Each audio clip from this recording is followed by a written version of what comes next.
राष्ट्रिय प्रजातन्त्र पार्टीले देशका विभिन्न क्षेत्रमा प्रदर्शन गरिरहेको छ। राप्रपाले अब राजा फर्काउने निर्णायक आन्दोलन शुरू भएको दावी गरिरहेको मात्रै छैन, राजालाई नारायण हिटीमा डोर्याएरै ल्याउने चेतावनी पनि दिइरहेको छ। राजावादी दल राप्रपा पूर्व राजा ज्ञानेन्द्र शाहको एक अपिलपछि हौसिएको छ, तर पूर्व राजाको सक्रियता देवालय, मठ मन्दिर र पूजा आराधना बाहेकमा देखिन्न। उनले खुलेरै आफू सत्तामा आउन चाहेको बताएपछि अन्य दलका नेताहरूले पार्टी खोलेर प्रधानमन्त्री बन्न चेतावनी पनि दिए, तर राप्रपा भने राजालाई सम्मानपूर्वक पदासीन गराउनुपर्ने दावी गरिरहेको छ। तर राजा, हिन्दू राष्ट्र संहिता खारिजी लगायतका मुद्दा बोकेको राप्रपासँग लामो समयको चुनावी सहकार्य गरेका प्रधानमन्त्री केपी शर्मा ओली राजा र राजसंस्था अस्वीकार्य भएको भनिरहेका छन्। अहिले पनि बाहिर केही मान्छेहरू सडकतिर यसो कराउँदै कुद्दै गरेर देखिन्थे मैले। त्यही राजतन्त्र चाहियो अरे।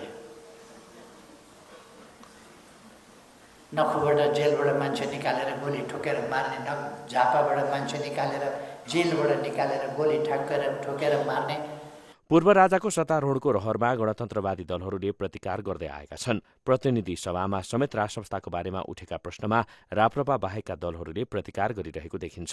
यसले राजा फर्किएलान् भन्नेमा ठूलो शंका छ, तर राप्रपाले भने आन्दोलनबाटै राजा फर्काउने दावी गर्न थालेको छ। राप्रपाले देशका विभिन्न ठाउँमा गरेको प्रदर्शनपछि काठमाडौँमा गरेको मोटरसाइकल र्यालीले कस्तो स्थिति सृजना गर्ला धेरैले चासोको साथ हेरिएको छ। तर पूर्व राजा ज्ञानेन्द्र भने विभिन्न क्षेत्रमा जाने, घुम्ने, देवालयको अवलोकन गर्ने बाहेक गरेको देखिन्न, तर राप्रपा भने हौसिएको देखिन्छ। राप्रपाका अध्यक्ष राजेन्द्र लिङदेन आफै पनि मोटरसाइकल चलाएर र्यालीमा सहभागी भएका छन्।